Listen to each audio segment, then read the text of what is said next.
the lacking. There's so much of stress, so much of dysfunctionality in the family setup. Parents are already looking for economics. You know, the economy is not hitting too nicely on people. And these ones they want to feel good.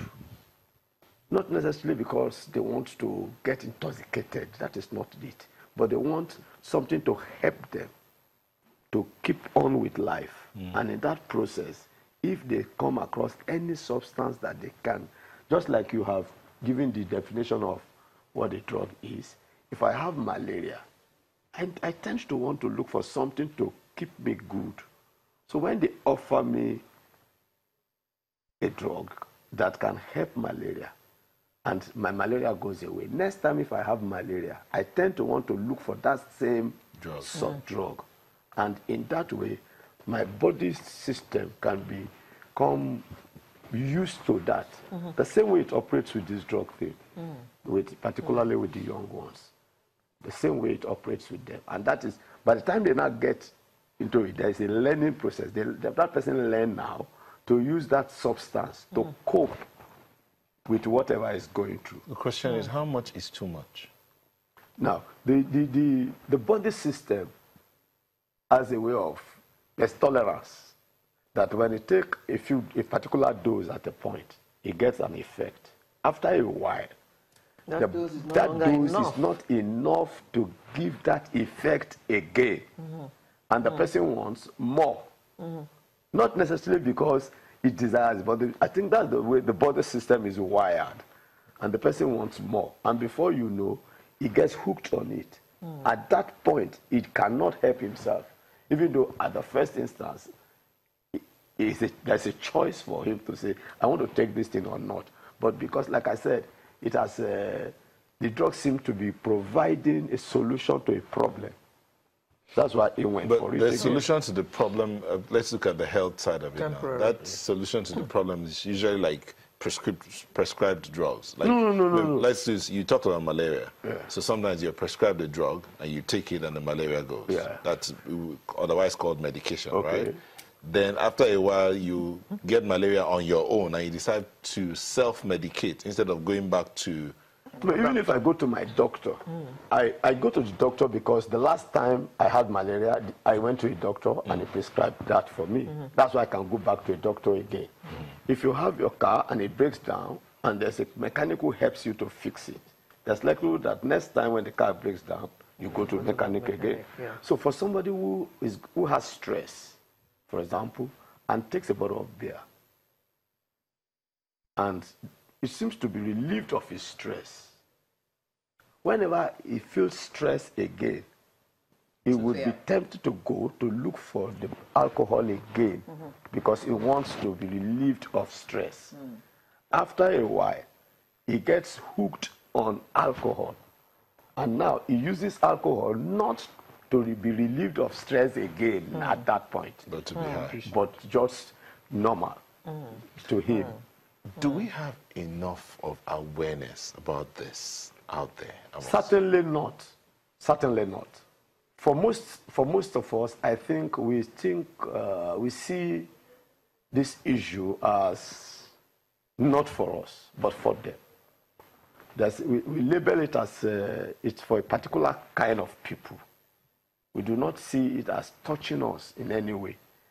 Not necessarily because we don't know, because a lot of us know, a lot of people who know, but because we do not feel that the consequences of it are likely to fall back on us.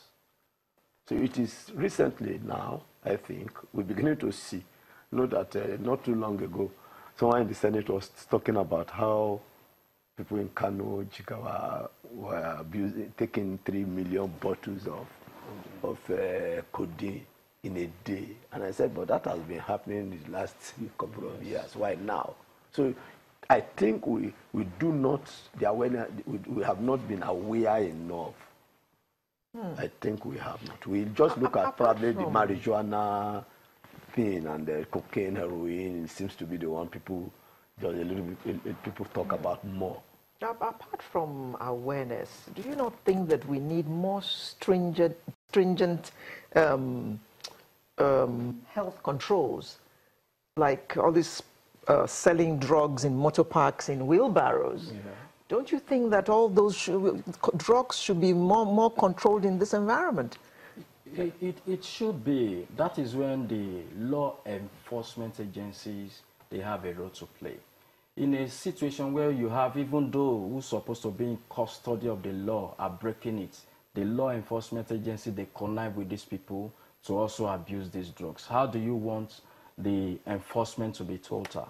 So it is the duty of the law enforcement agency to make sure that these people that are selling on garages, people that are smoking in black spots, there should be a kind of a check on those people.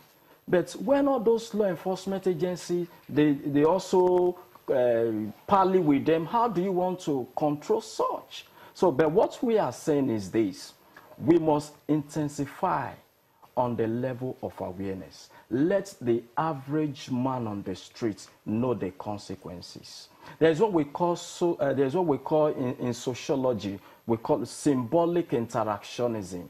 The use of symbols to communicate. These things are no longer there. If you drive from here to Ajah right now, you don't see any symbol talking about drug abuse. These are the things even the youths, they can see it. When they see these images, it sinks down to their subconscious mind. So whenever they see somebody smoking, that image will automatically reflect on them. Even at the family setting, we should have it. We should inculcate it. The church, the mosques, everybody should come on board to make sure we tackle this problem holistically. Because the issue of drug abuse in a state where 3 out of 10 are experiencing brain damage, 1 out of 5 in the secondary school smokes marijuana, and 12-year-old boy, 9 years smoking Indian hemp. This is the situation we find ourselves. And if we fold our arms, if we could not give the youth the needed attention, and then we'll be singing Hadaino as a song, of which we want to avoid. That is why we are thanking Channels Television for being there for us since 2010 when we started. We are taking it from micro to macro right now, because we felt that this is the right time for we to reposition Nigeria. This is the right time for we to bring developmental ideas, things that can reposition us for a greater height. We are tired of the present state, and we want to make sure we deliver Nigeria from this state of smartness. Sonny, you mentioned the youth. You mentioned people on the street smoking, and then the symbolism you talked about. Yeah. But let's look at the other side of it. There are those who, I mean, when Mr. Pelemo was talking, he talked about when a man is stressed, he goes to take a bottle of beer. There are those who take some drugs to help them get back to work, to de-stress, and all that. Psychedelic, is it psychedelic drugs? Yes, psychedelic drugs. Are they also factored into this awareness you're creating, or this drive to end drug abuse? Because they look like the psychedelic ones, and they don't look as if they're drug addicts. They are drug, they won't know. Because they are taking those drugs for performance. Question: does one who is addicted, you give your input on this, someone who is addicted, does a person know that he or she is addicted? He won't know. They've taken it as a way of life. The brain is always conditioned. He never knows. He started gradually, but as he moves, he just takes that as a way of relaxation. So, but at what stage, for example, now, for a doctor that takes, that smokes marijuana. Sorry to butt in. We'll have to take a moment and go on break. We'll be back shortly. Don't go away.